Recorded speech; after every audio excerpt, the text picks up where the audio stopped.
What happens when a helpless lion cub becomes the target of a hunter from the sky, and the only one who can save it is its exhausted mother, who is on the verge of survival? What she did next shocked even humans. They say motherhood changes you, makes you softer. Not for me. It made me tougher than dried bark and twice as sharp.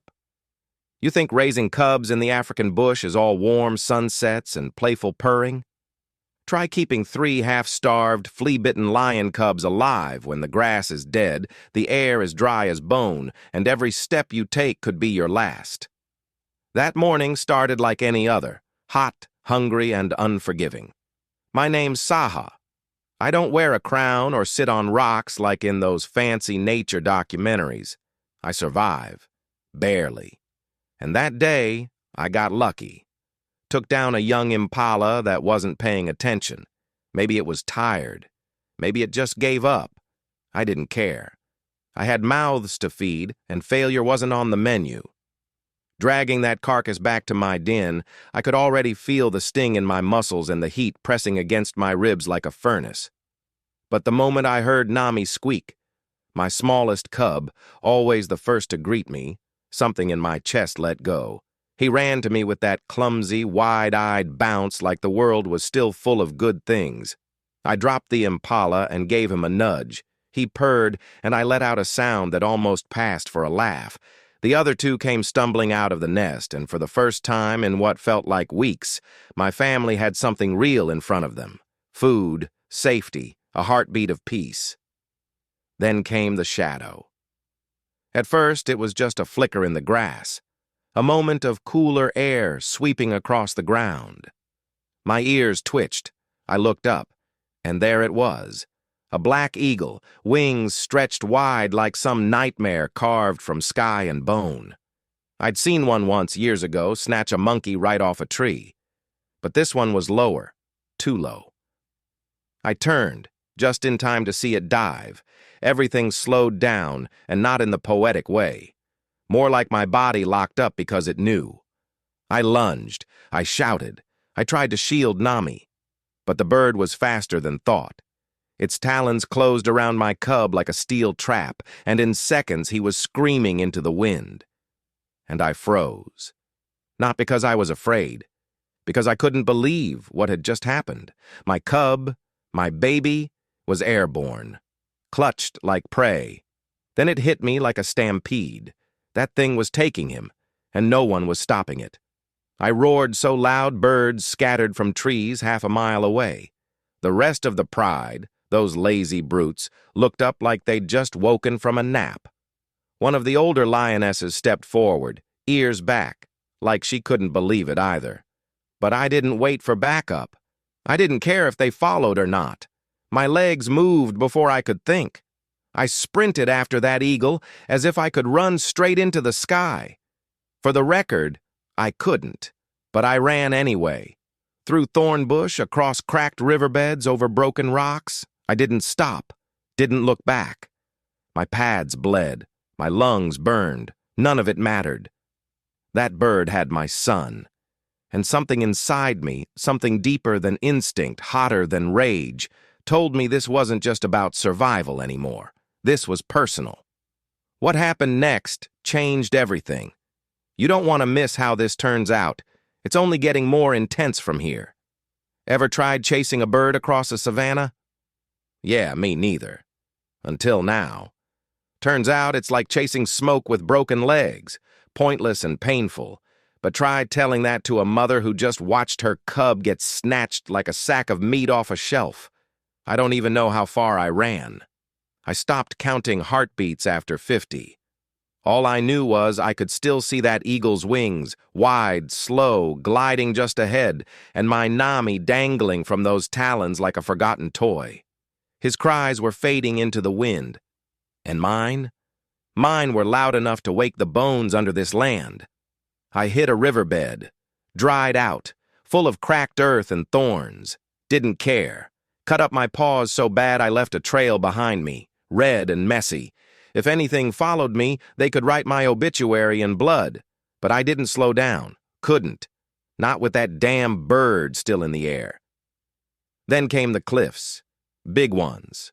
Rust-colored, jagged things that used to hold radio towers or some old human scrap no one cared about anymore. Great. The eagle was heading straight there. High ground. Of course it was. I paused at the bottom, panting. Looked up. The cliff face stared back like it was daring me to try. And yeah, it crossed my mind. This is insane. You're a lioness, not a mountain goat. But logic doesn't mean much when your kid's life is flying further away by the minute. So I climbed. Every step scraped something. Rocks shifted under my weight. Thorns tore at my belly. More than once I slipped and nearly kissed the ground with my teeth. But I kept going, growling, cursing under my breath. If lions could curse, I was inventing new ones. Halfway up, something buzzed overhead. I ducked. Not another eagle. A drone. I squinted and caught a glimpse of metal wings and blinking lights. Some human was up there, watching. Probably sipping coffee in a truck somewhere, thinking, oh look, a lion climbing a cliff. How cute. But that drone? It meant someone saw. Someone might actually care. Or maybe not. Who knows anymore? Meanwhile, above me, the eagle landed on a rusted metal beam, one of those leftover skeletons humans leave behind when they're done developing nature. Nami was still wriggling, barely. He was trying to fight. My brave little guy. He kicked and twisted, making it hard for the eagle to land clean. That's when the other birds showed up. 3 more eagles, circling like they were waiting for their turn at the buffet. My cub had become a menu item, and these birds were hungry. I growled so loud the rock shook under my feet. At the top of the cliff, the eagle flapped and screamed back like it owned the place. Well, guess what? It didn't, and neither did I. Not yet. But I was getting closer. Then something happened I didn't expect. The metal beam, where the eagle perched, moved, shifted. The old human tower groaned like a dying elephant. One of the beams tilted just enough to make the eagle flap wildly for balance. That's when I saw it. Nami slipped. Not much, just a leg. But it was enough to shake the eagle's grip. And for the first time since this madness started, I saw panic in the bird's eyes. I pushed harder. The pain in my body was deafening. My shoulder was bleeding, my vision blurred. But I kept climbing. I was almost there. Almost. And just as I reached the final ledge, the one that would take me to my son, the eagle lifted off again, wings slicing through the air like knives. It had to reposition. The balance was off. Maybe Nami had scratched it. Maybe the old beam made it nervous. Either way, this was my moment. This is the climax. Everything you've waited for is coming next. Stay with me. You're about to see how far a lioness will go when she's got nothing left to lose. They say there's a moment, a single breath, when everything slows down. I used to think that was nonsense. Turns out it's real. And mine came when I watched Nami slip from that eagle's grip. 1 second, he was dangling in the air. The next, gravity remembered its job. He dropped. No scream. Just the wind and that awful stillness. Like the world took a pause just to see how bad it would get. And me? I didn't think. Didn't plan. I moved. I lunged from the cliff edge like my body belonged to something else.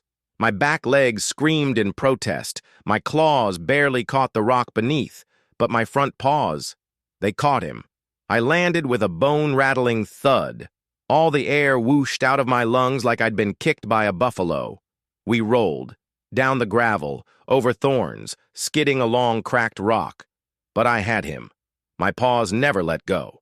When we stopped, I was flat on my side, bleeding, ears ringing, mouth dry as the desert. But Nami was curled up against my chest, shaking, breathing, alive. I didn't cry, I didn't roar, I just closed my eyes for 1 second and listened to his tiny heartbeat against mine. And then the eagles came back. Of course they did. The one who dropped him circled above like it was mad I'd ruined its lunch. Another landed 10 feet away. Wings flared like a bad omen in a story no one wants to read. But I wasn't running. Not this time. I stood up slow and stiff, putting myself between them and my cub.